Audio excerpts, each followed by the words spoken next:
Good morning. Welcome to the First Unitarian Church of Worcester.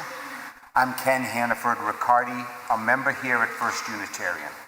Our minister, Sarah Stewart, is away today, and it's wonderful to have all of you here.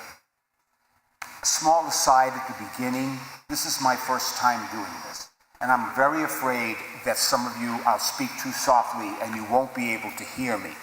So if you're kind enough to, there's a gentleman, if you're kind enough to stick your hand up, I'm either going to speak more loudly or totally ignore you. I'm assisting at worship this morning with our Director of Faith Development, Samantha Nemeth, Assistant Director of Faith Development, Abigail Hannaford-Ricardi, and Broadcast Tech, Eugene Rossi. Ken Mandiel is our head usher, as well as a worship leader, along with Jay Lavelle and Ellen O'Neill-Waite. Today is our Earth Day worship service. We welcome William Ness as guest organist, and we welcome back member Tim Antonelli as guest pianist. Here at First Unitarian Church, we strive in loving fellowship to honor the sacred, connect with each other, and serve justice. We are a welcoming congregation. Whatever your age, race, class, or nationality, you are welcome here. Single people and families of all kinds are welcome here. LGBTQ folks are most certainly welcome here. Those of all physical and mental abilities are welcome here. The doors of this church are open to all, and we are delighted you are here with us today. Welcome to those of you joining us online. You can like this video to help others find us and subscribe to our channel to find more content. If you'd like to get involved with everything we do as a church, I recommend our newsletter. Go to firstunitarian.com and click subscribe to our newsletter at the bottom of any page. And if you are in the Worcester area, I invite you to join us in person at 90 Main Street every Sunday at 10:30 for worship and fellowship. Everyone is welcome to come to social hour in the church parlor after the service through either of these doors at the front of the sanctuary. The door on my left is the accessible entrance. If you are a newcomer, please stop by the welcome table in the church parlor to pick up a gift bag and so we can get to know each other a little better. If you decide to fill out a visitor form, you'll be signed up for our newsletter and our minister will reach out to you. Amora McAvee will be there to greet you. There are announcements in your order of service, but I'd like to highlight two of them. May 4th will be a great church service for all and a suitable time to show off our community. So we're inviting both adults and youth to bring a friend or a guest here to First Unitarian. As an incentive, we are offering the chance to win a door prize. Every congregant who brings a friend will be given one ticket for each guest that he brings, which will then be entered in the drawing. We have one gift certificate available for adults and one gift certificate available for youth 18 and younger. So bring all of your friends and win. Congregants who bring a friend can register for their ticket during the social hour at the sign-up table in the Bancroft room. Guests are welcome to leave contact information at the table, as well as picking up a gift bag and more information. The winners of the drawing will be announced at the end of the social hour and in the newsletter. No, I have no idea what the gift certificates are for. They might be for free coffee here after service, but anyway, if it gets you to bring somebody new, that's what it's all about. Secondly, at 12 o'clock, there will be a check-in session in the chapel led by Jeff and Sherry. All are certainly welcome. There is also a Star Wars May the 4th Be With You concert next Sunday at 4 o'clock here in the sanctuary, and you can see the insert for more information. This is the day the Lord has made. Let us rejoice and be glad in it. The garden's scent is a messenger, arriving again and again, inviting us in. Hidden exchanges, hidden cycles stir life underground. What stirs the life in you? The garden asks. The garden thrives and invites us to do the same. Saplings break through darkness, ladders set against the sky, mysteries ascend.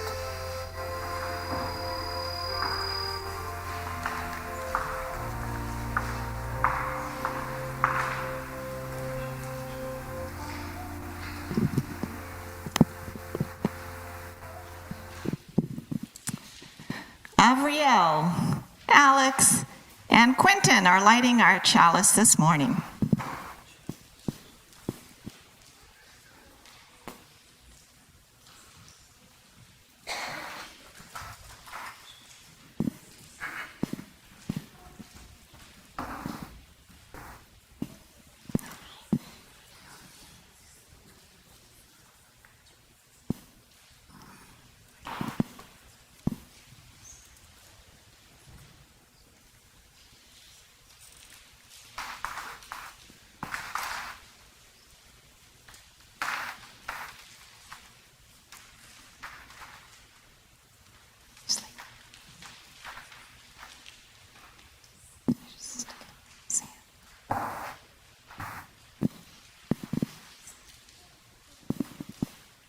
In the spirit of love, we light this chalice.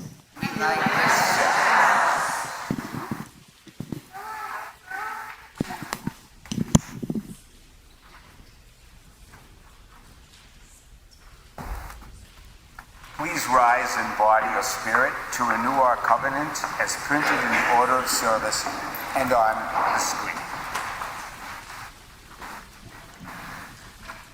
In the love of truth and in the spirit of Jesus, we unite for the worship of God and the service of all.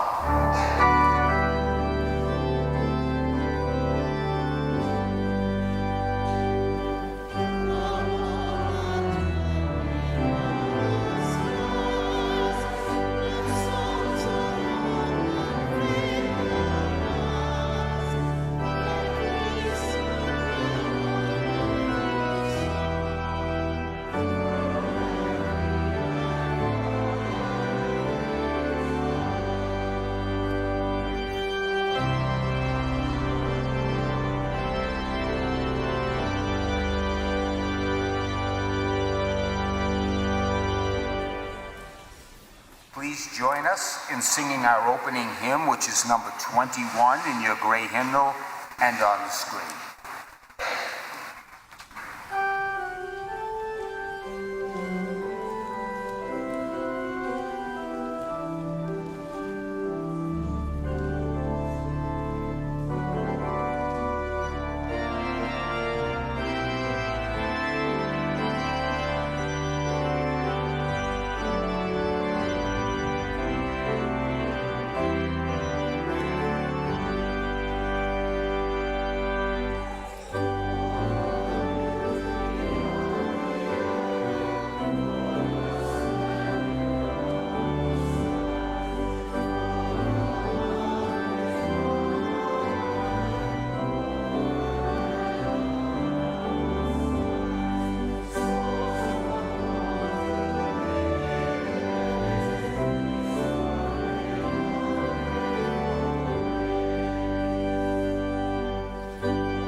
Please be seated for our tale of the day.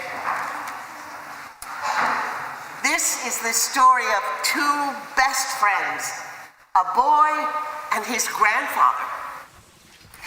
They loved to walk in the woods together, and they didn't walk far or fast or even straight. As they walked, they sometimes talked, and the boy asked a lot of questions. One day, the boy asked about prayers. Granddad was quiet for a long time. When they came to the tallest trees in the forest, he replied to the question, "Did you know that trees pray? See how they reach for the sky? They reach and reach for clouds and sun and moon and stars. What else is reaching for heaven but a prayer?" The boy thought about the trees and listened for the prayers. They came to some rocks, and the boy sat down. "Rocks pray too," said Granddad. "Pebbles and boulders and old weathered hills. They are still and silent, and those are two important ways to pray." They walked a little farther and came to a small stream. The water splashed and sparkled, and tiny fish hovered in the shadows. Granddad spoke, "Streams pray too, and lakes, and rivers, and waters of all kinds. Sometimes they pray silently, like the rocks. They lie still and calm, reflecting clouds or birds or sunsets or the first evening star. These are all ways to pray, but there are more. The tall grass prays as it waves its arms beneath the sky, and flowers pray as they breathe their sweetness into the air," said Granddad. "The winds pray as it whispers and moans and sighs. It is saying a prayer and singing a hymn at the same time.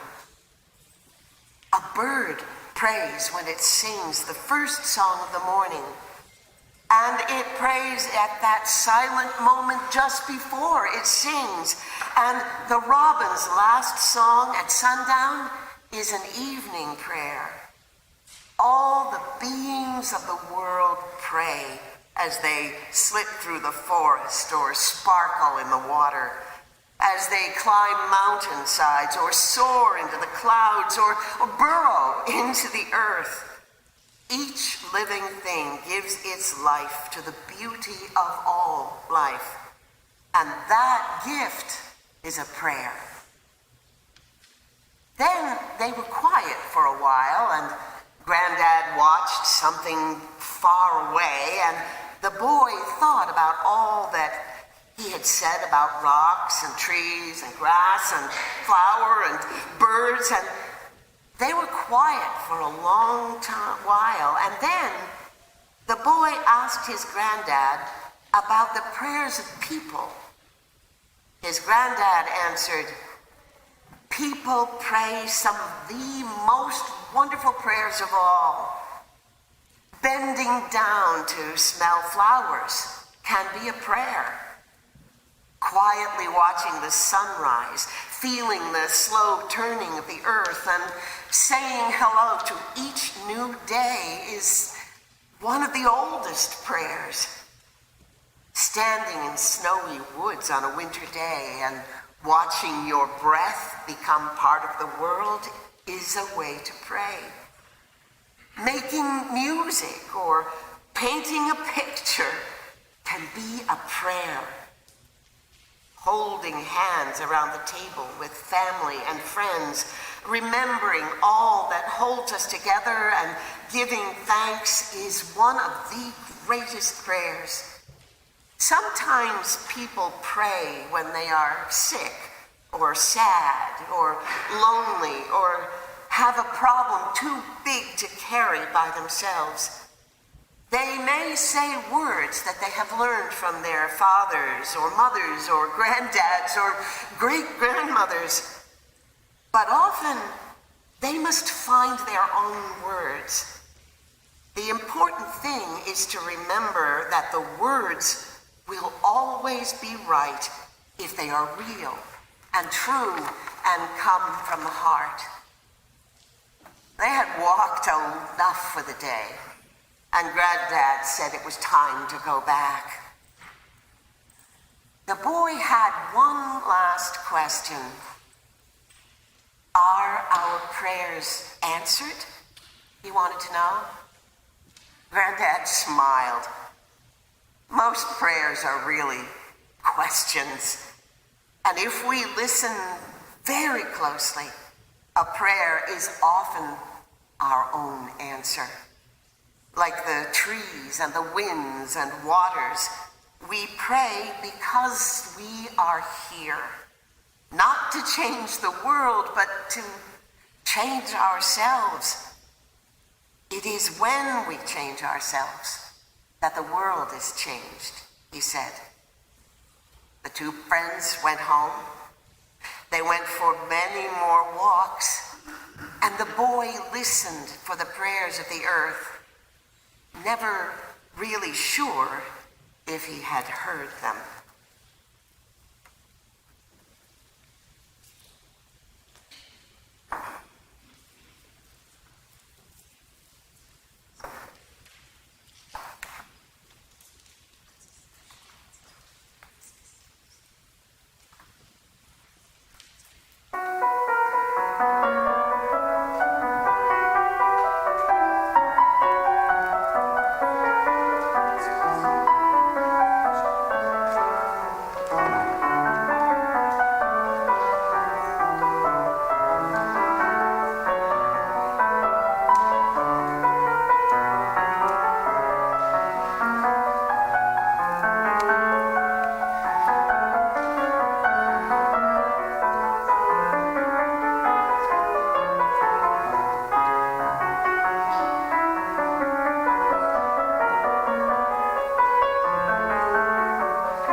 I'm Abigail, your Assistant Director of Faith Development, And as usual, we are busy in faith development.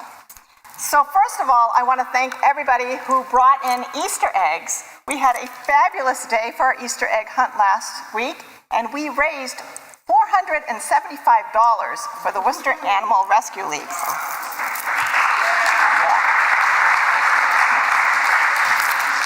Next, our middle school youth group by CODA is holding their food drive. Today is the last day that you could bring in food items. But if you're sitting there saying, oh my gosh, I forgot, we have you covered because we accept money.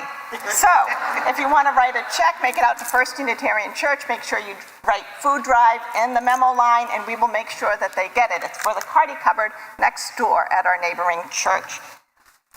And then, today, from 12 to 1:30, we have a very exciting slime lab going on up in Unity Hall. And you should see the glittery, colorful things that Samantha has bought to put in this slime. So it's going to be the best slime ever. I invite everybody to come upstairs, young and old, and enjoy the slime lab. And now it's time for our children to go to their classes. Oh, one more message. Children brought dirt for the soil ritual that's going to happen later, and you want to leave it in that basket by the door, you are more than welcome to do that. Thank you.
Please join me in the common prayer as printed in your insert and on the screen. It's a call and response prayer. To bring new life to the land, to restore the waters, to refresh the air, we join with the earth and with each other. To renew the forests, to care for the plants, to protect the trees. We join the earth with each other. To celebrate the seas, to rejoice in the sunlight, to sing the song of the stars. We join with the earth and with each other. To recall our destiny, to renew our spirits, to reinvigorate our bodies. We join with the earth and with each other. To recreate the human community, to promote justice and peace, to remember our children. We join with the earth and with each other. We join together as many and diverse expressions of one loving mystery for the healing of the earth and the renewal of all life. In our sacred time together, we share the joys and sorrows of our church with one another. Ellen lights a candle because we know that diversity, equity, and inclusion are the truths of our world. She also lights a candle because some of us, we really fear losing the benefits that we have paid a lifetime for. Laura Penzanelli lights a candle for Anne and her son Jackson, who are going through difficult times.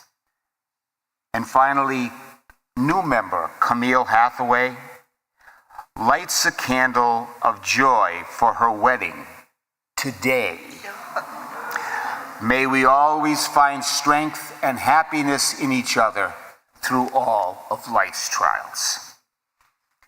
Please join me in a moment of meditation as we hold these prayers and our own prayers in silence.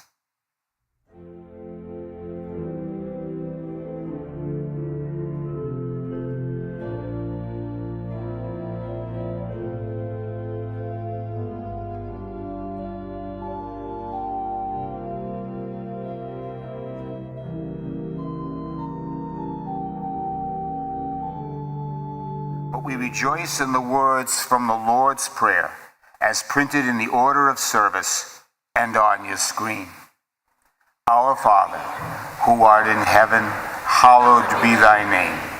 Thy kingdom come, thy will be done, on earth as it is in heaven. Give us this day our daily bread, and forgive us our trespasses, as we forgive those who trespass against us. And lead us not into temptation, but deliver us from evil. For thine is the kingdom, and the power, and the glory, forever and ever. Amen. Our ministries at First Unitarian Church continue to thrive because of your support.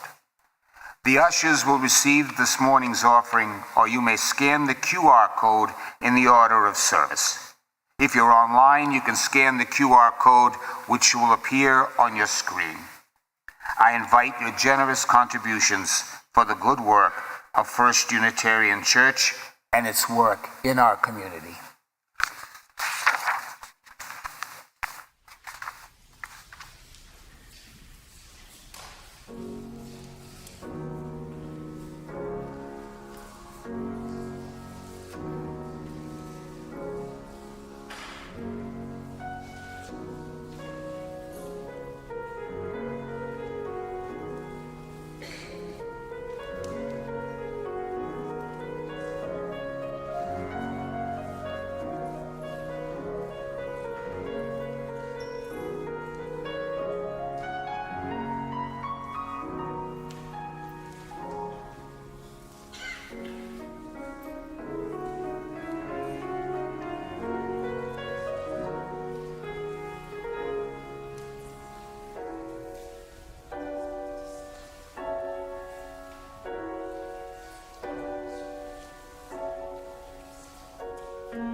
I know what you're thinking.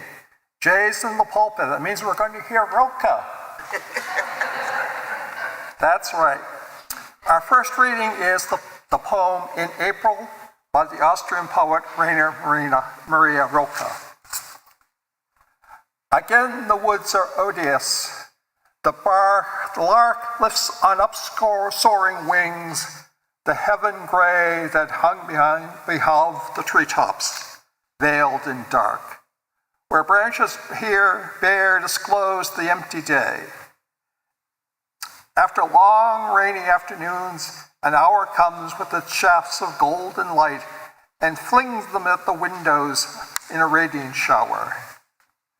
And rain drops beat panes like timorous wings. Then all is still. The stones are crooned to sleep by the soft sounds of rain that slowly dies. And cradled in the branches, hidden deep, in each bright bud, a slumbering silence lies.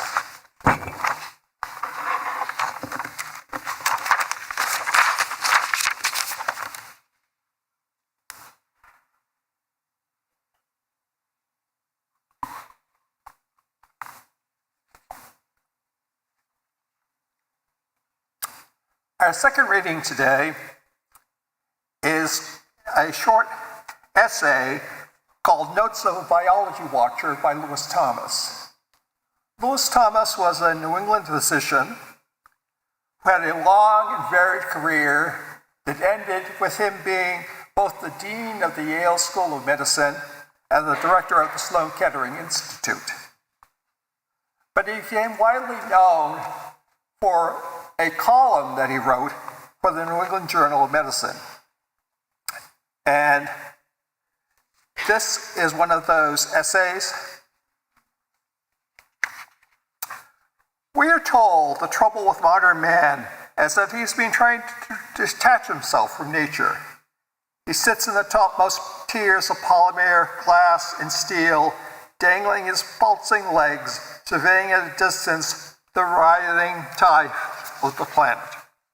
In this scenario, man comes on as a stupendously lethal force, and the earth is pictured as something delicate, like rising bubbles at the surface of a country pond, or flights of fragile birds. But it is an illusion to think that there is anything fragile about life of the earth. Surely this is the toughest membrane imaginable in the universe, opaque to probability, impenetrable to death. We are the delicate part, transient and vulnerable as Cecilia. Not is it a new thing for man to invent an existence that he imagines to be above the rest of life. That has been his most consistent intellectual exertion down the millennia. As an illusion, it has never worked out to his satisfaction in the past, any more than it does today. Man is embedded in nature. The biologic science of recent years has been making this a more urgent fact of life. The new hard problem will be to cope with the dawning, intensifying realization of just how interlocked we are. The old clung to notions that most of us held about our special lordship are being deeply undermined. Item. A good case can be made for our non-existence as entities. We are not made up, as we have always suggested, supposed successfully enriched packets of our own parts. We are shared, rented, occupied. In the interior of ourselves, driving them, providing the oxidative energy that sends us out for the improvement each shining day, are the mitochondria. And in a sense, they are not ours. They turn out to be little separate creatures, the colonial prodigy of migrant prokaryotes, probably primitive bacteria that swam into ancestral precursors of our eukaryotic cells, and stay there. Ever since they have maintained themselves in their ways, replicating in their own fashion, privately, with their own DNA and RNA quite different from ours. They are as much symbiotic as the rhizobial bacteria in the roots of beans. Without them, we could not move a muscle, drum a finger, think a thought. Mitochondria are stable and responsible lodgers, and I choose to trust them. But what of the other little animals, similarly established in my cells, sorting and balancing me, clustering me together? Like centrioles, basal bodies, and probably a good many other obscure creatures at work inside my cells. Each of them with its own special genome, are as foreign and as essential as aphids are to anthills. My cells are no longer the pure line entities I was raised with. They are ecosystems more complex than Jamaica Bay. I like to think they work in my interest. They teach breath they draw for me. Perhaps it is they who walk through the local park in the early morning, sensing my senses, listening to my music, thinking my thoughts. I am consoled somewhat by the thought of the green planet are in the same fix. Green plants are in the same fix. They could not be plants or green without their chloroplasts, which run the photosynthetic enterprise and generate oxygen for the rest of us. As it turns out, chloroplasts are also separate creatures with their own genomes speaking their own language. We carry stores of DNA in our nuclei that have come in at one time or another from the fission of ancient cells and the linking of ancestral organisms in synthesis. Our genomes are catalogs of interactions from all kinds of sources in nature, filed for all kinds of contingencies. As for me, I am grateful for differentiation and speculation and speciation, but I cannot feel as separate an entity as I did a few years ago, before I was told these things, nor, I should think, can anyone else. Item: uniformity of the Earth's life, more astonishing than its diversity, is accountable by a high probability that we are derived originally from some single cell fertilized in a bolt of lightning as the Earth cooled. It is from this progeny of this parent cell that we take our looks. We still share genes around, and the resemblance of the enzymes of grasses to those of whales is a family resemblance. The viruses, instead of being single-minded agents of disease or death, now begin to look more like mobile genes. Evolution is still an infinitely long and tedious biologic game, which only the winners staying at the table. But the rules are beginning to look more flexible. We live in a dancing matrix of viruses. They dart rather like bees from organism to organism, from plant to insect to mammal to me and back again, and into the sea, tugging along pieces of this genome, strings of genes that transplanting grafts of DNA passing around hereditary as though at a great party.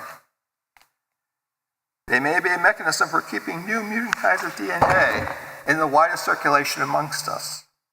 If this is true, the odd virus disease on which we must focus so much of our attention in medicine may be looked on as an accident, something dropped. Item: I've been trying to think of the Earth as a kind of organism, but it's a no-go. I cannot think of it this way. It is too big, too complex, with too many working parts, lacking visible connections. The other night, driving through a hilly wooded part of southern New England, I wondered about this. If not like an organism, what is it like? What is it most like? Then, satisfactorily for that moment, it came to me. The Earth is most like a single cell. Now, would you please rise and bow your spirit for our second hymn, number 163 in the gray hymnal and on your screen.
Kimmerer is a Native American botanist, author, and director of the Center for Native Peoples and the Environment at the State University of New York. She is a member of the citizen Potawatomi Nation. This excerpt comes from her book, Braiding Sweetgrass. Imagine seeing your grandmother standing at the stove in her apron and then saying of her, "Look, it is making soup. It has gray hair." We might snicker at such a mistake, but we also recoil from it. In English, we never refer to a member of our family, or indeed to any person, as it. That would be a profound act of disrespect. It robs a person of selfhood and kinship, reducing a person to a mere thing. So it is that in the Potawatomi and most other indigenous languages, we use the same words to address the living world as we use for our family, because they are our family. To whom does our language extend the grammar of animacy? Naturally, plants and animals are animate. But as I learn, I am discovering that the Potawatomi understanding of what it means to be animate diverges from the list of attributes of living beings we all learned in Biology 101. In Potawatomi 101, rocks are animate, as are the mountains and water and fire and places. Beings that are imbued with spirit are sacred medicines. Our songs, drums, and even stories are all animate. The list of the inanimate seems to be smaller, filled with objects that are made by people. The language reminds us in every sentence of our kinship with all of the animate world. English doesn't give us many tools for incorporating respect for animacy. In English, you are either a human being or a thing. Our grammar boxes us in by the choice of reducing a non-human being to an it, or it must be gendered inappropriately as a he or a she. Where are our words for the simple existence of another living being? The animacy of the world is something we already know, but the language of animacy teeters on extinction, not just for native peoples, but for everyone. Our toddlers speak of plants and animals as if they were people, extending themselves in intention and compassion until we teach them not to. We quickly retrain them and make them forget. When we tell them that the tree is not a who, but an it, we make that maple an object. We put a barrier between us, absolving ourselves of moral responsibility and opening the door to exploitation, saying it makes a living land into natural resources. If a maple is an it, we can take up the chainsaw. If a maple is a her, we think twice.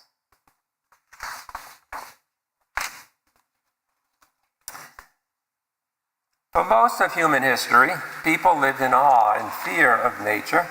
She fed us, gave us water and warmth, beauty, mystery. She gave us what we needed for life, and she could just as easily take our lives.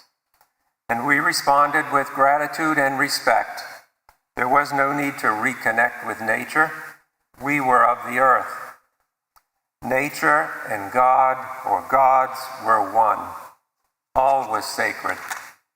The sun and the rain that nourished our crops, divine gifts. The floods and winds that destroyed our homes, divine warnings. She was sacred. She was alive. But something changed.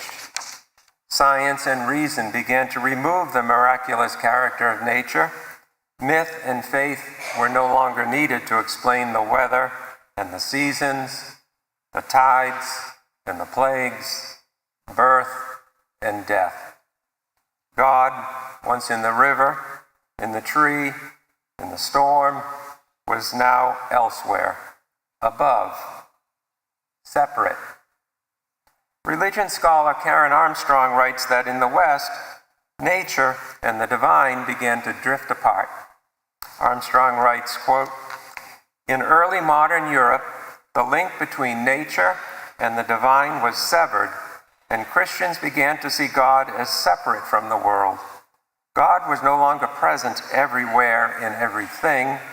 People began to see God as just another being, even though a superior one, rather than being itself," unquote. Science and reason were challenging the sacred essence of nature, a challenge that would only grow stronger. And so the world became matter. It became a thing to explain through new knowledge, rather than the mysterious, holy being that could only be explained through myth and faith. And with this new vision of nature, she became a natural resource to be exploited. She was no longer a miracle. She became an it. Today, most of us can shield ourselves from nature's moods. It rains, we stay dry. It scorches, we switch on the air conditioning. Too cold, crank up the heat. We enclose ourselves in artificial comfort, and in doing so, we shelter ourselves from what was once a mysterious being. We don't need to worry about it. We built our walls, and we filtered our air. Our boxes of glass and steel are well regulated with this artificial breath. The sky, once a canopy of gods, is now a ceiling glimpsed between mirrored towers. We trade seasons for thermostats, the pulse of summer for conditioned air that never changes, that never lives. Our feet have forgotten the dirt. Our lungs have forgotten the salt of the sea wind, the sting of the winter air, and the heaviness of midsummer humidity. We recognize trees using an app on our phone, not from knowing their shade. We photograph sunsets, but rarely experience them without a lens between us and the horizon. Rain becomes a nuisance, not a nourishing blessing. Although nature still knocks in wind, in birdsong, in the cracks of silence, we are separated from it by double-pane windows. We have grown safe, yes, but we have also lost our connection to her. The divine essence of nature is not gone, though. She waits. She waits beyond the hum of our cars and heat pumps and earbuds, in the soil, in the storms, in the silence. She waits. She waits for our bare feet, our stillness, our reverence. She waits. But we think of ourselves as advanced modern humans in control of the natural world, wrapped in climate control and glass towers, and have forgotten how to listen. And in that forgetting, we are separated from the sacred. Is it any wonder that she has become it? And when we talk of reconnecting with nature, we often suggest going outside, a walk in the woods, a moment by the sea. These are good suggestions, but the real change, it starts not with our feet, but with our minds. We are part of nature, not visitors, not outsiders. Even our glass and steel skyscrapers, our wooden houses, and even our automobiles, they're all built from gifts from the earth. They are no less natural than the beehive, no less wondrous than the robin's nest. We are not separate. We are wonders of nature. And one day, she will reclaim us. As Genesis reminds us, by the sweat of your brow, you will eat your food until you return to the ground, since from it you were taken. For dust you are, and to dust you will return.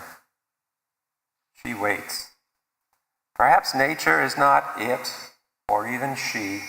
Perhaps we should say that nature is us. And if we are to survive, we must care for ourselves, for each other, for all creatures, for the soil that cradled our beginning and will one day receive our end. I'll finish with some words from Robin Wall Kimmerer. Give thanks for what you have been given. Give a gift in reciprocity for what you have taken. Sustain the ones who sustain you, and the earth will last forever.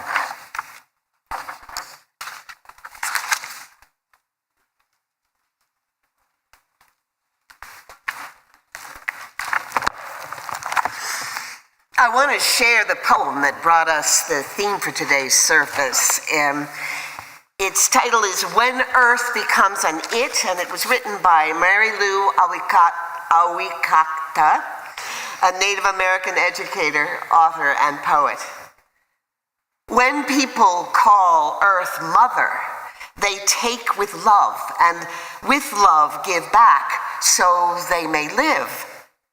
When people call Earth it, they use her, consume her strength. Then people die. Already the sun is hot, out of season. Our mother's breast is going dry.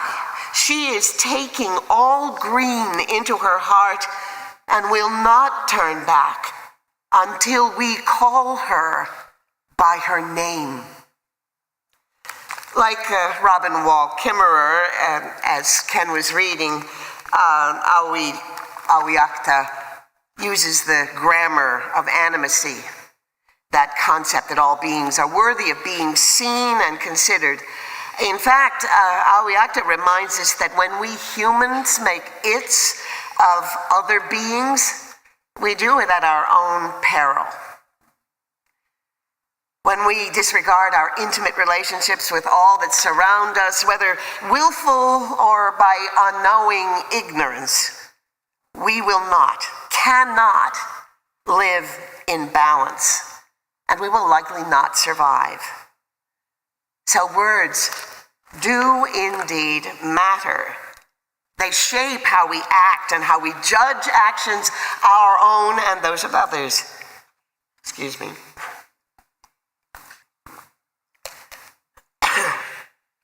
So, those Puritan Calvinists who landed here in Massachusetts used the English words of the King James Version of the Bible to guide them.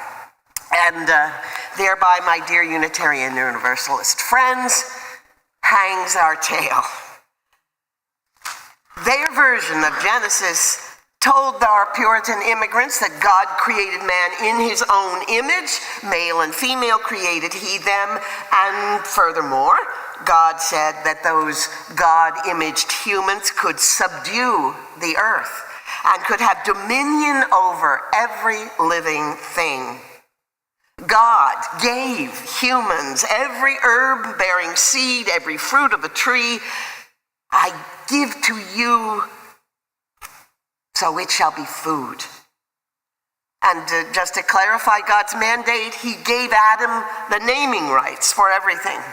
And the final seal on the deal was God saw everything that he had made, and behold, it was very good. So like Catholic Christianity before it, Calvinist Christianity retained this presumption of human privilege over the world. But they also had an ancillary presumption that this God-given human privilege fell only to the saved elect, who were actually known only to God, but those to whom God showed grace of success and acquisition were likely to be among the elect. So it followed that all our progenitors had to do to prove that they were the elect was to flourish here in the New World by subduing and assuming dominion over the paradise that they found here. You got that? So this new world was theirs by gift from God, and if they conquered nature by forcing it into forms from the old world, and saved savages by forcing them to abandon their birthing spirits, well, that must have been God's will, what he wanted done with his gift. Robin Wall Kimmerer explained this eloquently in an interview she did for the magazine Ovation. When we are very intentionally separating ourselves from moral responsibility, we use the language of others. The history of war-making has always been accompanied by ugly names and epithets that we give to our enemies, right? Our enemies are outside of our circle of moral responsibility, outside of our compassion, so that we can wage war on them. This objectification and othering that we do to the natural living world is exactly what we do to our enemies. We behave as if we were at war with the natural world. We create a kind of language that enables that. But couldn't we undo that? If they are family, we can have ecological compassion, speaking with the grammar of animacy and bringing us back into a circle of moral consideration. Both of our Native American readers have extended their ecological compassion to a family of all beings that, like our story, includes mountains and boulders and dust that flies on the wind, and nurturing plants and our families of plants that feed us. Even science, not to be outdone, tells us that the very act of digging in a garden can make us happy and healthy. My mother and grandmother were both gardeners. I am not. But they told me that I was not to worry if I got dirty vegetables because I would be healthy if I ate a peck of dirt in my life. Yeah. Okay, only they said that. Okay. Well, guess what? That is mostly true because endotoxins in soil stimulate our immune systems, and that helps us to have a healthy microbiome in our guts. And all of the gardeners in my family say that they are happiest when their ungloved hands are in the soil. And now, science is finding that exposure to dirt actually increases serotonin levels because dirt has something in it that is a natural antidepressant. Which finally brings us to the question of who needs a ritual about dirt. And I thank you for staying with us so that we can get to that ritual. And I hope that your answer to my question is, we do. In fact, our service is built around a UUA resource that was called the Dirt Communion, and it was developed by the Reverend Joy Berry. And face it, for people who come together claiming to be non-creedal, we Unitarian Universalists really love us some ritual. But how did dirt communion get morphed into this ritual that we're calling the ground we share? Well, our team, like good Unitarian Universalists, likes to parse words and then shape our actions around them. And those words made us itchy. Not just because of mindless political correctness. Some of us didn't want to appropriate the word communion because of the religious significance it holds for some. And in a world where words can spin into new meanings overnight, the word dirt now conjures up shame and betrayal more often than being an emblem of hard work. So we co-opted God's given privilege to Adam, and we changed the name. So today, the word dirt has morphed into the earth on which we walk together, and then we parse the word earth into an essential ground. The base of our whole family of beings depends on that. And we will include in our circle of moral compassion all. And we will strive to keep at bay the dust we risk making by exploiting our earth. Now, we ask you to bring forward the dirt you brought with you from your garden or any place that helps you find your peace, your power, your joy.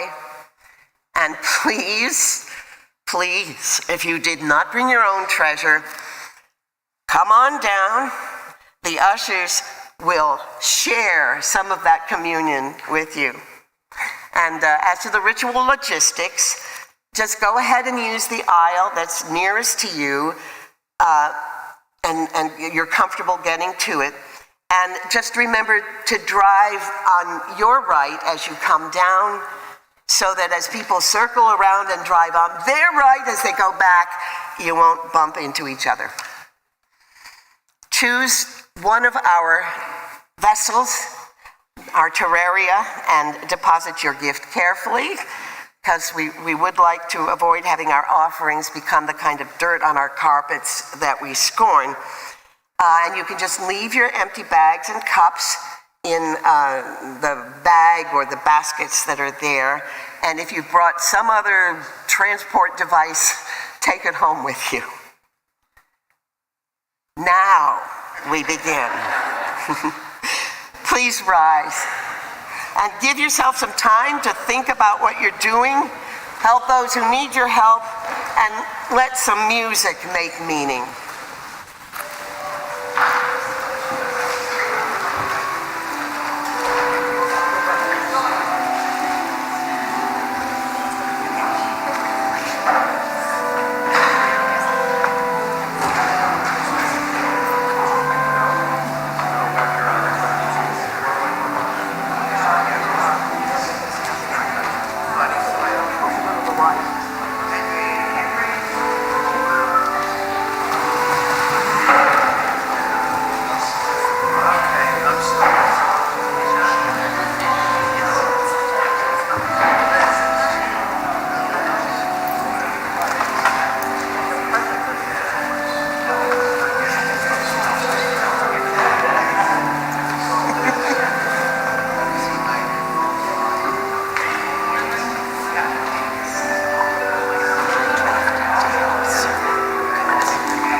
Thank you so much for participating with us. And now I'd like to have what we're calling a blessing litany.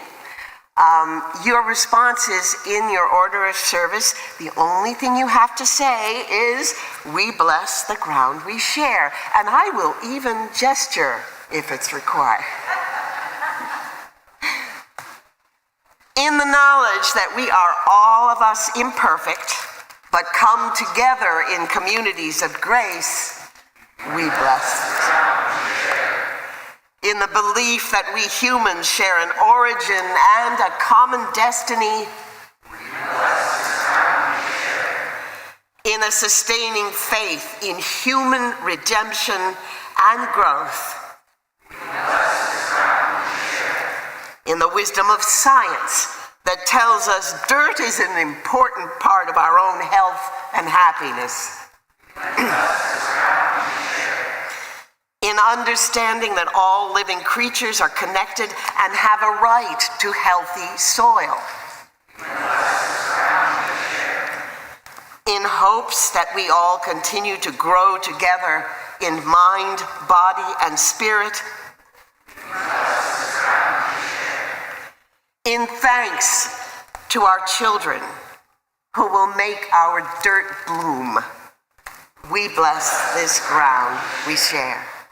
Please rise in body or spirit to sing our closing hymn, number 207 in the gray hymnals and appearing on your screen, and give yourselves an extra blessing for staying with us.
Go forth into the world in peace. Be of good courage.